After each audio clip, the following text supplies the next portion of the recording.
అందరికీ నమస్కారం. నేను మీ జగన్మోహిని. తెలుగు సౌరభాల ఛానల్కి అందరికీ స్వాగతం పలుకుతూ, ముఖ్యంగా విద్యార్థులందరి కోసం అలంకారము, నిర్వచనము, అలాగే శబ్దాలంకారాలు, అర్థాలంకారాలు, ఈ వివరణ అంతా కూడా ఇంతకు ముందు వీడియోలో తెలుసుకున్నాం. అలాగే శబ్దాలంకారాల్లో వృత్యనుప్రాస, చాకానుప్రాస అలంకారం గురించి కూడా వీడియోల రూపంలో మీకు అందించాను. ఈ మూడవ అలంకారం, శబ్దాలంకారాల్లో మూడవదైనటువంటి లాటానుప్రాస అలంకారము, దాని యొక్క నిర్వచనము, ఉదాహరణలు ఈ వీడియో ద్వారా మనం తెలుసుకుందాం. ముఖ్యంగా 6th క్లాస్ నుంచి 10th క్లాసు, ఇంటర్మీడియట్, అలాగే డిగ్రీ వరకు కూడా ఈ అలంకారాలు చక్కగా ఉపయోగపడతాయి, వినియోగించుకుంటారని ఆశిస్తూ, లాటానుప్రాస అంటే ఏమిటో చూద్దాం. ఒకే పదము అర్థంలో భేదం లేకపోయినా తాత్పర్య భేదంతో ప్రయోగించడాన్ని లాటానుప్రాస అని అంటారు. ఓకే స్టూడెంట్స్, మళ్ళీ చదువుతాను చూడండి. ఒకే పదం అర్థంలో భేదం లేకపోయినా తాత్పర్య భేదంతో ప్రయోగించడాన్ని లాటానుప్రాస అని అంటారు. ఉదాహరణలు చూడండి. స్త్రీని పూజింపనౌ చేతము చేతము, మానవత్వము గలుగు మనిషి మనిషి, కమలాక్షు నర్చించు కరములు కరములు, శ్రీనాథు వర్ణించు జిహ్వ జిహ్వ, హరిభజించు హస్తములు హస్తములు. ఇది లాటానుప్రాస. అయితే మనకి చాకానుప్రాసలో కూడా ఇలాగే ఉపయోగిస్తాం. వందనాలు ఇట్లా. అయితే మరి దీనికి దానికి తేడా ఏమిటి? చాకానుప్రాసలో ఉపయోగించబడిన ఒకే పదాలు అర్థభేదంతో ప్రయోగించబడతాయి. అంటే పక్క పక్కనే ఉపయోగించిన పదాలలో మొదటి పదానికి అర్థం వేరు, రెండో పదానికి అర్థం వేరుగా ఉంటుంది. అది చాకానుప్రాస. ఇంతకు ముందు వీడియోలో మీకు నేను చెప్పాను. ఇందులో అర్థంలో భేదం ఉండదు. ఉపయోగించిన రెండు పదాలకి అర్థము ఒకటే, బట్ తాత్పర్యంలో తేడా ఉంటుంది. అంటే మొత్తంగా వాక్యం యొక్క భావార్థము తీసుకుంటే అది భావంలో తేడా ఉంటుందన్నమాట. ఎలాగో చూడండి. స్త్రీని పూజింపనౌ చేతము చేతము.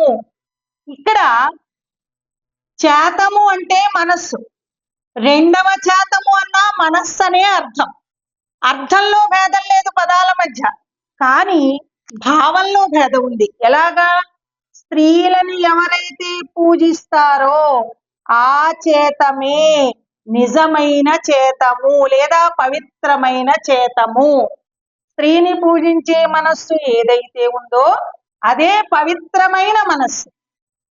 ఇక్కడ రెండవ చేతముకు అర్థం ఏమిటి? పవిత్రమైన, శ్రేష్టమైన, గొప్పదైన అనే భావంలో ఉపయోగిస్తాం. బట్ అర్థం మాత్రము చేతము అంటే మనస్సు అని అర్థం. అలాగే మానవత్వము గలుగు మనిషి మనిషి.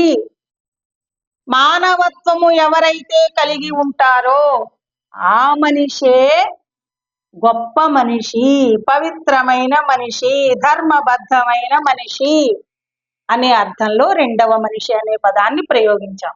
బట్ మనిషి అంటే అర్థము రెండింటికి కూడా మనిషి అనే అర్థం. అర్థంలో భేదం లేదు, తాత్పర్యంలో భేదం ఉంది. ఇలా తాత్పర్యంలో భేదం వచ్చేలా చెప్తే అది లాటానుప్రాస. అలాగే చూడండి. కమలాక్షు నర్చించు కరములు కరములు. ఇది భాగవతంలో. శ్రీనాథు వర్ణించు జిహ్వ జిహ్వ, హరిభజించు హస్తములు హస్తములు. ప్రహ్లాదుడు చెప్తాడు హిరణ్యకశిపుడితో. కమలాక్షుడు అంటే శ్రీ మహావిష్ణువు.